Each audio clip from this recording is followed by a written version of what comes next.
मेरे इस चैनल पर आने वाले सभी दर्शकों श्रोताओं को मेरा सादर सप्रेम नमस्कार। भारतीय स्वतंत्रता का इतिहास 190 वर्ष का अभी जो मैं ले रहा हूं, ईस्ट इंडिया कंपनी के आने से लेकर ब्रिटिशर्स के जाने तक का इतिहास, 1757 से 1947 तक का 190 वर्ष का इतिहास।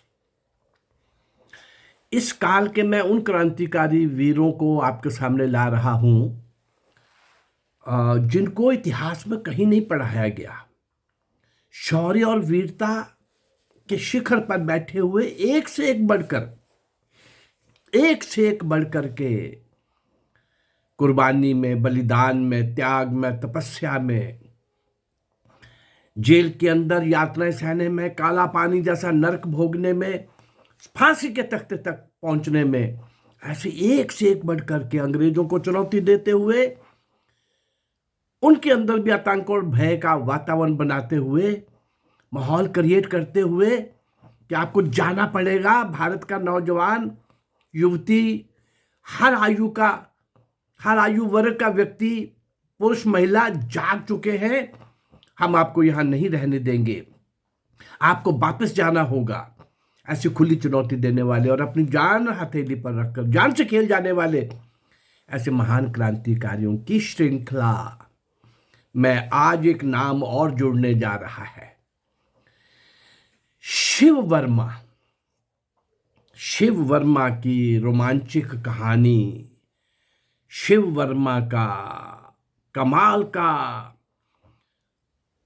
अनथक, जुझारू और जुनून से भरा हुआ आखिरी श्वास तक अंग्रेजों के खिलाफ 20 तरह के वीरता के कारनामे करता हुआ, निडरता से आगे बढ़ता हुआ शिव वर्मा, शिवदा भी बोलते थे उनको। श्री शिव वर्मा चंद्रशेखर आजाद, सरदार भगत सिंह, भगवती चरण बोहरा और राम प्रसाद बिस्मिल के साथ कंधे से कंधा मिलाकर संघर्ष करने वाले क्रांतिवीर थे, सेनानी थे। सन 1926 में ककोरी कांड के क्रांतिवीरों पर मुकदमा चल रहा था। मैंने ककोरी कांड के बहुत सारे लोगों का उसमें इन्वॉल्व, सारे क्रांतिकारियों का एक एक एपिसोड और एक एक क्रांतिकारी के दो दो तीन तीन एपिसोड दिए हैं कि किस शौर्य और वीरता का जो उन्होंने काम किया था, अपनी भूमिका निभाई थी। और इसलिए ककोरी कांड का सबके ध्यान में होगा। उन पर मुकदमा चल रहा था। सरदार भगत सिंह पंजाब से दिल्ली आए और यमुना घाट पर क्रांतिकारी कांशीराम के साथ उन्होंने राम प्रसाद बिस्मिल वगैरह वगैरह और भी बहुत सारे क्रांतिकारी थे जो जेल में थे, उनको छुड़ाने की योजना बनाई। उनको कैसे हम जेल से बाहर निकाल सकते हैं, ऐसी एक योजना बनाई। कांशीराम ने भगत सिंह से कहा, आप तुरंत कानपुर जाएं और वहां डीएवी कॉलेज के छात्रावास में शिव वर्मा से मिले। कहानी शुरू होती है शिव वर्मा की।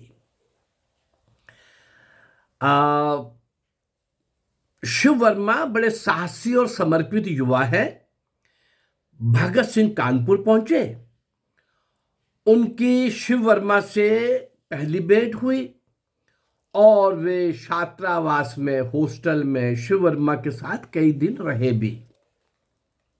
खूब सारी चर्चाएं भी हुई और अल्टीमेट एम क्या है, उन क्रांतिकारियों को कैसे छुड़ाना है जेल से।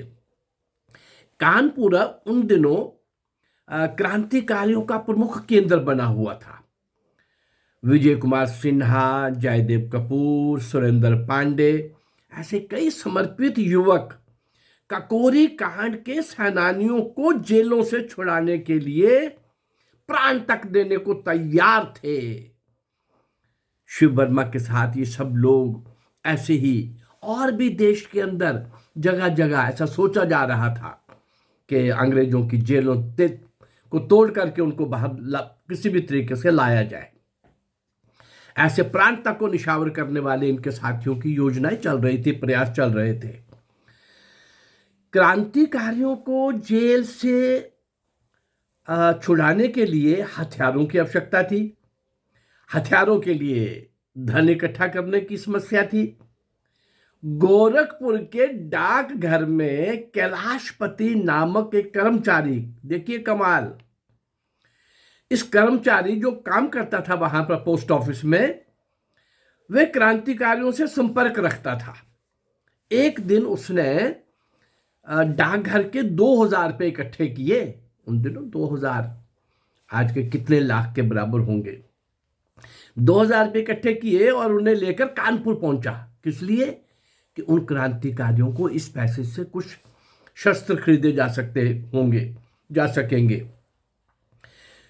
2000 रुपये उसने शिव वर्मा को सौंप दिए। शिव वर्मा जिनकी आज हम चर्चा कर रहे हैं, श्री राधा मोहन गोखले जी के माध्यम से उन रुपयों से 2 रिवॉल्वर खरीदे गए और फतेहगढ़ जेल में योगेश चटर्जी को छुड़ाने की पहली योजना बनी कि एक बार एक क्रांतिकारी को तो छुड़ा के देखें, फिर काकोरी कांड के बहुत सारे क्रांतिकारियों को छुड़ाने का प्रयास करेंगे। चलती ट्रेन से क्या हुआ, कैसा हुआ, देखिए जरा। विजय कुमार सिन्हा और शिव वर्मा कानपुर से फतेहगढ़ पहुंचे। गलत नामों से आवेदन पत्र देकर जेल में योगेश चटर्जी से भेंट करने का प्रयास किया गया। जेल के बाहर सादी वर्दी में खुफिया पुलिस तैनात थी। अपने को जेल सुपरिटेंडेंट बताने वाले एक पुलिस अफसर ने शिव वर्मा को घेर लिया। किसी प्रकार योगेश चटर्जी से बिना मिले ही वे लोग वहां से भागे और रेलवे स्टेशन की तरफ भागे, लेकिन ट्रेन में ही उनको पकड़ लिया गया। और लेकिन ट्रेन में ही पकड़ने का प्रयास किया गया, पर चलती ट्रेन से ही शिव वर्मा चलती ट्रेन से कूदकर फरार हो गए। उनके पीछे एक पुलिस वाला भी भागा, पर वो घायल होकर के वहां से हिल नहीं सका। शिव वर्मा और उनके सहयोगियों ने राम प्रसाद बिस्मिल को भी जेल से छुड़ाने के प्रयास किए, किंतु वे सफल नहीं हो पाए। 18 नवंबर 1929 को राम प्रसाद बिस्मिल की फांसी से एक दिन पूर्व शिव वर्मा ने गोरखपुर पहुंचकर राम प्रसाद बिस्मिल से भेंट की। कैसे? कर नहीं सकते थे, ये खुद क्रांतिकारी थे, पुलिस की नजरों में थे। बिस्मिल की मां के साथ उनकी बहन के बेटे के रूप में जैसे कैसे जेल पहुंचकर वो राम प्रसाद बिस्मिल को मिले। शिव वर्मा राम प्रसाद अपनी अंतिम भेंट में मां से मिलकर किस प्रकार से रो पड़े, और मां द्वारा ये ढांढस बांधने पर लगा कि भी मैं तो नहीं आशा करती थी कि राम प्रसाद बिस्मिल रोएगा, लेकिन उसने कहा, मां मैं मृत्यु से डरकर नहीं रो रहा, अपनी जन्मदात्री मां के प्रेम में विहल हो रहा हूं, रो रहा हूं, आंखों में आंसू है। इस रोचक घटना का वर्णन शिव वर्मा ने मार्मिक ढंग से, जो उन्होंने संस्मरण लिखे अंतिम भेंट करने वाले शिव वर्मा ने, उन संस्मरणों में इनको बहुत अच्छे तरीके से, बड़े रोमांचित तरीके से इसको व्यक्त किया है। बिस्मिल ने लास्ट में शिव वर्मा को कहा था कि अंतिम भेंट के अंदर क्या बोला था? उन्होंने संकेत दिया था कि शाहजहांपुर के एक वकील के पास क्रांतिकारियों के हथियार तथा कुछ रुपए हैं। अब लगता है कि वो उन्हें हड़प लेना चाहता है। ये बिस्मिल ने बोला शिव वर्मा को। शिव वर्मा गोरखपुर जेल में मिलने के बाद वो सीधे शाहजहांपुर पहुंचे। उन्हें वकील के घर पहुंचकर द्रोह के रूप में रखे हथियार, जो अमानत के रूप में रखे गए थे, मांगे शिव वर्मा ने। वकील ने कहा उनके पास कोई हथियार वगैरह नहीं है, कोई पैसा नहीं है, कुछ नहीं मेरे पास। इस पर शिव वर्मा ने चेतावनी दी कि इस गद्दारी का परिणाम भुगतने को तैयार रहो। पिस्टल निकाल ली, लेकिन वो वकील डर गया और उसने ये सुनते ही उसको पसीना आ गया और उसने सारे हथियार और पैसे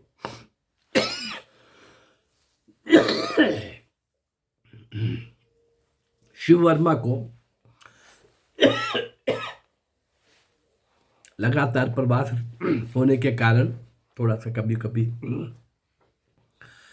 और मेरी भी ये जिद है कि जब मैं घर आऊं तो मैं डेफिनेटली एक वीडियो तो आप तक पहुंचाऊं। तो इस प्रकार से ये सुनते ही वकील ने वो सब दे दिया उनको वापस। एक बार आगरा के गुप्त अड्डे पर बुटकेश्वर दत्त और विजय कुमार सिन्हा के साथ ये छिपे हुए थे शिव वर्मा। कई दिनों तक खाना नहीं मिला, भूखे सोना पड़ा। आगरा में उनका एक मित्र पढ़ता था। शिव वर्मा उनके पास गए छात्रावास में, हॉस्टल में, खुद खाना खाया और उन दोनों के लिए चपाती जेबों में भर के वो ले आए। विजय कुमार सिन्हा और बुटकेश्वर दत्त के लिए उन्होंने अपनी थाली में आने वाली रोटियां छिपाकर जेब में रख ली। चुराई गई उन रोटियों से दोनों क्रांतिकारियों ने भूख मिटाई। कैसे कैसे, किन किन लोगों ने, किस किस प्रकार से, वो समय क्या था। और हमें कहा गया कि आज़ादी नेहरू और गांधी ने लेके दी है, जिन्होंने एक लाठी नहीं खाई। और इनका जीवन देखिए, भारत माँ की स्वतंत्रता की बेड़ियां काटने के लिए किस प्रकार के प्रयास हो रहे थे। शिव वर्मा गिरफ्तारी के बाद 17 वर्षों तक जेल में रहे। सन 1930 में वो भगत सिंह, सुखदेव, राजगुरु के साथ लाहौर की जेल में बंद थे। उन्हें फांसी की कोठरियों में रखा गया था। सरदार भगत सिंह से अंतिम भेंट का संस्मरण सुनाते सुनाते शिव वर्मा भावाविकल हो जाते हैं, भावाविह्वल हो जाते हैं, इमोशनल हो जाते हैं, भाव से भर जाते हैं, क्योंकि वो प्रत्यक्ष उनके साथ रहे हुए थे। और भगत सिंह अंत में क्या सोचते थे, क्योंकि उनकी तो फांसी की सजा हो चुकी थी, उन्हीं कोठरियों में ये भी रह रहे थे। इनको अभी फांसी की सजा नहीं हुई थी, इनकी जेलें चल रही थी। लेकिन जून 1933 में शिव वर्मा को अंडमान काले पानी जेल भेज दिया गया। जयदेव कपूर और विजय कुमार सिन्हा भी उनके साथ थे। अंडमान जेल के नारकीय जीवन का उन्होंने प्रत्यक्ष अनुभव किया। पहले तो सुन रखा था, ऐसे होता है, ऐसे होता है, लेकिन अब वो सारा देख रहे थे। इनको लगता था कि हम पहले वीर सावरकर, भाई परमानंद, पंडित परमानंद झांसी वाले, इन सब के मैं एपिसोड दे चुका हूं आपको। इन सब महान क्रांतिकारियों के कमाल की वीरता की, शौर्य की गाथाएं आप तक मैं पहुंचा चुका हूं। उनको जेल में दी जाने वाली अंडमान की यातनाओं की कहानियां सुनकर पहले द्रव्य तो उठते थे, लेकिन अब वो प्रत्यक्ष खुद भुगत रहे थे। जब वो सुनते थे कि वीर सावरकर, भाई परमानंद, पंडित परमानंद झांसी वाले, ऐसे अनेक और लोगों की। लेकिन अब ये खुद उसको अनुभव कर रहे थे, कितना नारकीय था, कितना नरक से भी बढ़कर था, कितना कष्टकारक था, कितना पीड़ादायक था।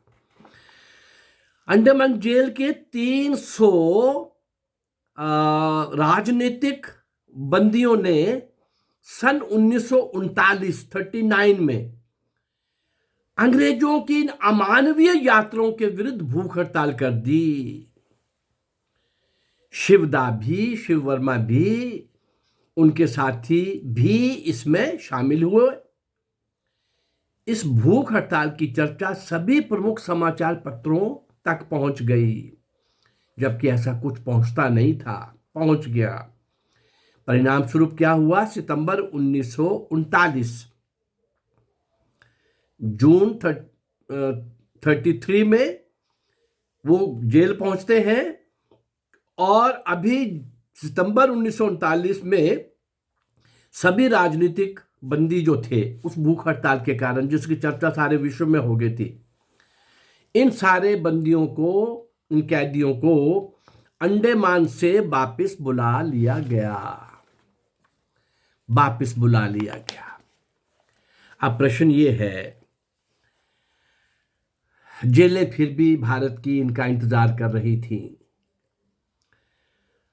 पूरा जीवन संघर्ष करने वाले और किस प्रकार की यातनाएं सहने वाले, भूखे प्यासे रहने वाले, 20 बार पुलिस के झड़प से निकलने वाले, बचने वाले, मारने वाले, निकलने वाले, बचने वाले, दौड़ने वाले, भागने वाले, सोने का पता नहीं, खाने का पता नहीं, ऐसा अनिश्चितता की तलवार के नीचे हमेशा ही जीवन चल रहा है। लेकिन एक मिशन, एक ध्येय, एक लक्ष्य, भारत माता की स्वतंत्रता की बेड़ियों को काटना है, भारत मां को स्वतंत्र करवाना है।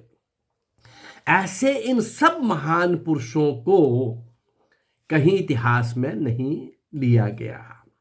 आज जिस शिव वर्मा जी की बात मैंने आप तक पहुंचाई है, कितने ही 300 से ज्यादा क्रांतिकारी, वो क्रांतिकारी जिनको कोई नहीं जानता, वो मैं आप तक पहुंचा चुका हूं।